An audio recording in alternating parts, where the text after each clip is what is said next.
Well, you guys seem to enjoy that one. Welcome back to the Blueprint series, a challenge which aims to turn Frontier's questionable pre-built coasters into something even John Wardley would be proud of. In the last episode, we fixed a Boomerang, Giga Coaster, and an RMC, all whilst attempting to keep the layout somewhat similar to their original versions. So we're going to be doing the exact same thing again, using the same random number generator and the same rule set as the first episode, and if you need a quick reminder, these are the rules. Oh, and I've taken note of a few things you guys suggested, and I'll now be including a side-by-side comparison of the new and original versions. Not really sure why I didn't do that in the first one, but we live and learn. Anyways, let's get into the first blueprint.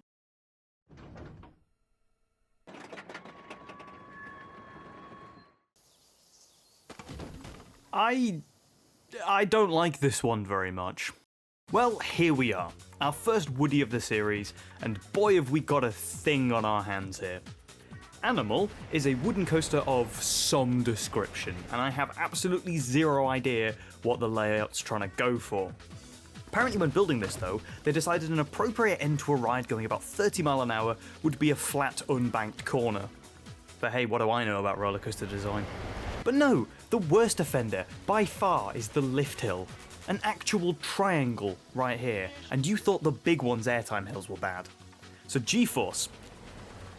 Yeah, it has all of the G-force. Airtime? Actually, yeah, but to say it has airtime is like saying falling off a cliff gives you airtime because you're not touching the ground. Don't even go there. This one hurts more knowing that after last episode, there are actually some good eggs in this disgusting blueprint basket, but apparently not all rides are created equal.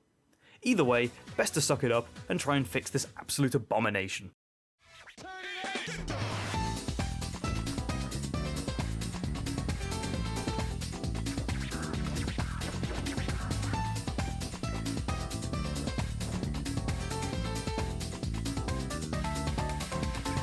When remaking Animal's layout, I found the process to be very similar to Sora, the B&M Giga Coaster which we fixed in the last episode.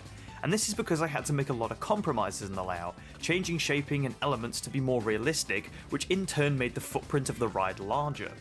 The biggest change you will no doubt have noticed is the ending, where I scrapped the infamous turn in favour of a double down and a new banked corner. This meant the station had to change position and angle, which did ultimately change it from the original. However, I felt that these changes were in fact within reason, as in order to make the ride realistic, I would have had to change the position and size of some of the elements. Overall though, this wasn't as bad as I was expecting, and I'm pretty happy with the result.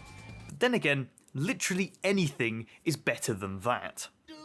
Anyways, the last thing to do is give it a POV, and let me know below how you think the new version compares to the old.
Bosh.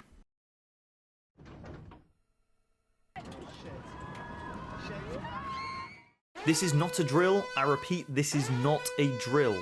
We have an actually good blueprint in the building. After the shambolic thing that was Animal, it's nice to get something which actually looks somewhat similar to a real ride. Here we have DV1, a Gerstlauer Infinity coaster with a pretty cool layout. Featuring 3 inversions, a 150-foot beyond vertical drop and a compact design, this coaster is actually really interesting to look at. Yet again, it would seem that an ounce of care and attention went into this one too, and there's even a normal brake run. Hell, I even like the colour scheme. I'll take tan on grey supports any day. There are one or two little issues with the shaping here and there, and the G-force is a little bit funky. Also, this definitely doesn't pass clearance. But hey, it's nice to finally have something interesting for a change, so let's get to it.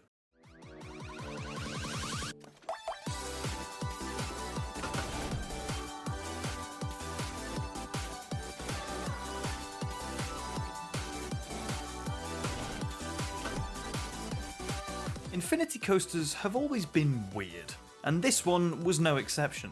Although the layout looked pretty good at first, it was actually quite a challenge remaking this with realistic shaping and forces in mind. I ended up having to increase the drop height by about 15 foot, adjust a lot of the elements in their shaping, along with generally making the footprint larger, which seems to be a common thing in this series. The worst part though was definitely the first drop. It took at least 5 tries shaping it in order to get something which didn't pull about 5 Gs. Although it put up a bit of a fight, I reckon I've ended up with something cool though, definitely a very unique layout. Then again, you can't really call something like this unique when the very first Infinity Coaster looked like that. Anyways, here's DV1 Remastered compared to its original form. Did I manage to improve it?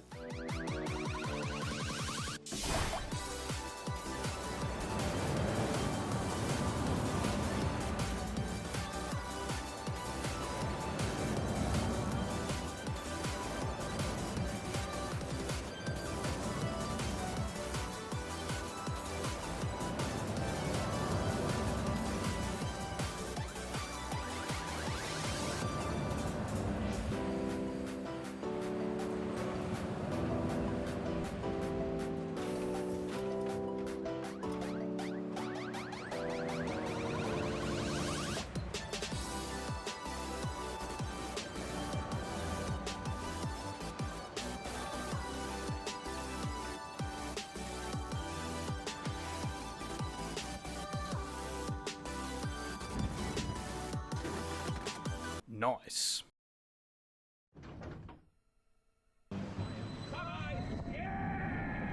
Man, I could really go for a poorly designed stand-up coaster right about now. That was funnier in my head. The final coaster of the episode is Groundswell, our first new Planet Coaster 2 ride, a B&M surf coaster. Although it looks okay, it features quite possibly the worst attempt at a hammerhead turnaround I've ever seen, alongside some really weird transitions and rolls. This thing is much closer to the standard I've come to expect from Frontier. I guess the good blueprint guy's only in like 1 day a week or something. The colour's a bit weird too, like you could only be bothered to pick one colour for the entire ride? I mean, it's not great, and the fact that it's a stand-up coaster definitely means a lot of people's bloodlines are ending after a ride on this. But hey, the I-beam track and the brakes look nice, so it's got that going for it, but oh well. Might as well cue the music and turn this into a pipeline rival.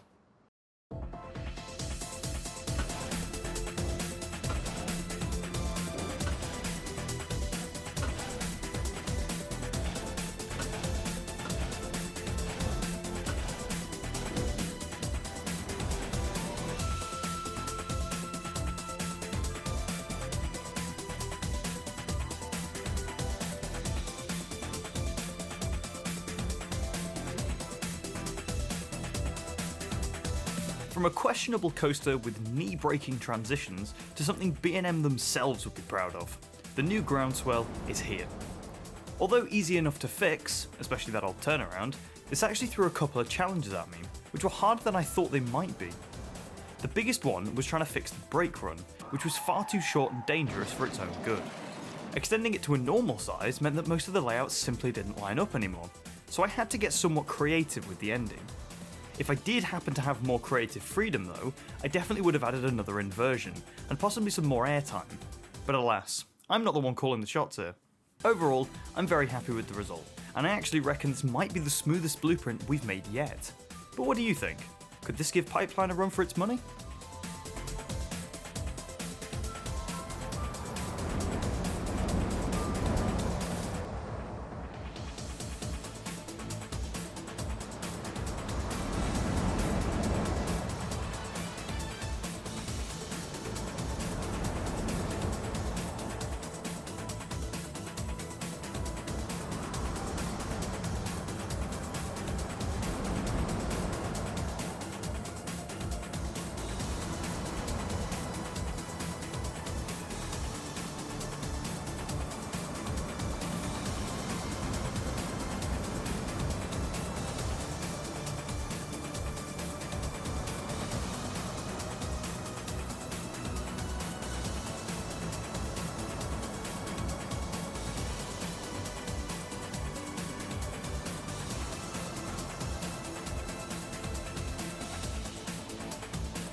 better.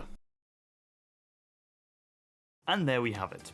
3 more blueprints saved from the jaws of mediocrity. If you happen to miss the first episode in the series, go give it a watch, and you'll see just how bad some of the coasters really can be. Like last time, I've left the workshop codes for each coaster in the description, so if you fancy using them in your parks, you can. And if you enjoyed this, give the video a like, and I'll continue to fight Frontier at turning RCT3 specials into something realistic. But as always, thank you for watching, stay tuned for more, and I'll see you all next time.